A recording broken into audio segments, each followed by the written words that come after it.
Coach, what's the Keem status for Saturday? It's a wait and see if we can do anything to get a couple of emergency snaps out of him. You know, he's not ruled out, but it's going to be just an emergency thing where we might have to use a few plays or won't have him at all.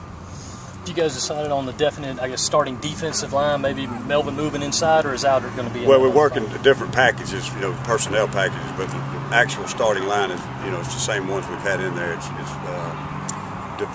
Devin and then Clowney, Devin and then Melvin and then Trevian and then Aldrich. But we may start the game with the other package. We just don't know.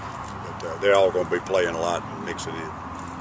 Just this last day of practice, Ellis, I mean, how is the mood of the teams? Everybody pretty hyped up, excited to go? Yeah, practice has been good. And I think players, you know, you always have these drags in camp. You get tired of practicing against each other. You know, I know people get tired of hearing this. We're the only level of football that you can't go scrimmage somebody. Pros can do it, high schools can do it, and I guess, you know, the Pop Warners can do it if they like to. But you have to sit there and grind on yourself. You see the same routes, you see the same blocking schemes. They know what we're calling over there, so they scheme it up. We know what they're calling over there, so our players start jumping things. It really gets to be an absolute grind. And they just, you know, that's why I think when they get to game time, you know, it's almost like letting that pressure button off and cutting them loose. Because this ECU offense does things a little different with the short passes, the screens, do you have to adjust your scheme, I mean, pretty heavily? Well, I don't think we have to adjust our scheme, but it's just not a scheme that you blitz to get to the quarterback. Everybody says they throw 60-something times a game. Well, we got to blitz him. We got to get to that quarterback. Most of the time, when you're going this way, the ball's going that way. You know, his average time, the ball's in his hands in their offense is 2 seconds at most. He's got the times where he drops back. They keep the back end. They have to throw it downfield, but it's very hard to predict when you're going to catch him in it. So if you blitz 5 or 6 and they happen to have a little quick screen on, they got a good play. You know, you better be perfect or you're going to have a hard time, you know, getting them on the ground. But they do a good job of mixing it, and that ball's out of his hands so quickly. They make you blitz real choicey. You know, you have to be kind of picky when you bring the heat. Does it put more pressure on the linebackers or the corners to watch out for those kind of plays? Everybody. You know, they've got quick screens on the edge. They've got really well executed back slip screens. They throw what everybody calls tunnel screens with the wideouts coming back under. They spread it around, and that's why when you look at them, you may at the end of your game, you say, well, heck, we didn't get any tunnel screens, but you have to play and prepare for it because you've seen them on film. So I'm sure they'll have a different flavor for us, but we just don't know what it is. How's the situation at backup safety? Have y'all kind of been able to figure that out at this point? Or? Any of y'all got any eligibility?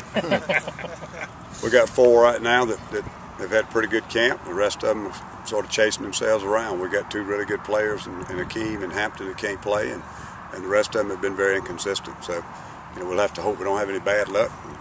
Throw it up and go. When are you going to find something out on Akeem? When do you expect to hear well, back from the doctor? We know. The doctor has said there's no major damage in there. If the thing feels like he can do anything on it tomorrow, you know, you can strap it up and get a few plays out of him. But it is painful, and to the point that it may not be weak, but when he tries to push off of it, that pain is going to force him not to have the quickness, you know, the techniques that he's So had. it can't get worse playing on it? No, but it can irritate it. It can't damage it, but the pain can get worse. Because of all the time Sheldon Royster's missed, is he a definite red shirt at this moment, or is he even available for the first game that you can Well, I would think so. Sheldon missed so much practice time. It wasn't his shoulder. He missed a lot of practice time with his blood sugar, and he didn't have enough time to practice and learn what we were doing. A few times out there, he had a little flash of something, you know, you'd be real excited about, but for the most part, he was really out there kind of confused. When you get Devontae back next week, is he definitely still at Spur, or is that got to be something now you start to look at safety if some of these things aren't changed? Well, I was asked that earlier. I mean, if one person gets hurt in the back, you know, I'm being facetious. There's nobody on the team that's ruled out of playing safety. We wouldn't have looked at Kenny Miles over there the other day if we didn't have problems. But right now there's no answer, and I don't want to move him back there. I think he's a better player at Spur. He's had a really good camp at Spur. If he's the only guy we got, we'll put him back there. You know, I hope he's not. What has Kadech's Marcus progress been like back there? He's done well. He was one of the young guys that from the very first day or 2 or 3, I kept bringing him up to the secondary coaches. I said, when I see the guy, he's got a little fast twitch about him. He's doing some things and making some plays on the ball. At that time, he was at corner. So we moved him and gave him a chance to compete for that Spur position where, you know, we were going to have a problem that first game. frankly, I think it got him confused. I think it set him back a little bit mentally. So then when we realized what a bad problem we had at deep safety, we put him back there to see if he could compete for that.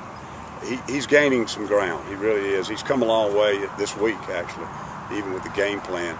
But he's just making too many mistakes and he's too confused right now. I don't feel like we'd be comfortable if he had to play in the game yet. But I'm keeping my fingers crossed that in weeks, days, hopefully sooner rather than later, that we'll get some reps out of him. He's a guy maybe long term that gives you a little hope, kid. Sure. I mean, there are a lot of young ones back there that we certainly don't want to, give up on. But when you start playing game week and you're getting ready to play a team that can throw it as well as EC and then hit right into your SEC schedule with the team that we may have to go toe-to-toe with to have a chance to go back to Atlanta, we don't have a lot of time for learning on the job. Ellis, this is the time of year where sometimes, there's some last-minute suspensions that creep up, like Mississippi State had to sit down 6 state guys. To your knowledge, is there going to be any of that for tomorrow or for Saturday? We've had good practice at it last year, though, so whatever comes up, I think we'll inject plan A, B, C, and D. I don't know of anything. Lord, we've had enough already. Anything else? How big have guys from Rock Hill and Charlotte been in this program sort of turning the corner lately? Well, I guess, there have been, several good players from right there that have obviously come in and made a big difference in our program. But, there are guys from other places, too. It's been funny. That's my recruiting area, and this year we've not offered a player in that exact area. And frankly, the juniors in that area, it's kind of, I can't comment on specifics. That's against NCAA rules. But it's funny how sometimes things go in cycles. But a bunch of great players up there in that little spot, and now all of a sudden it's kind of dry. All right, thank you guys. Yep.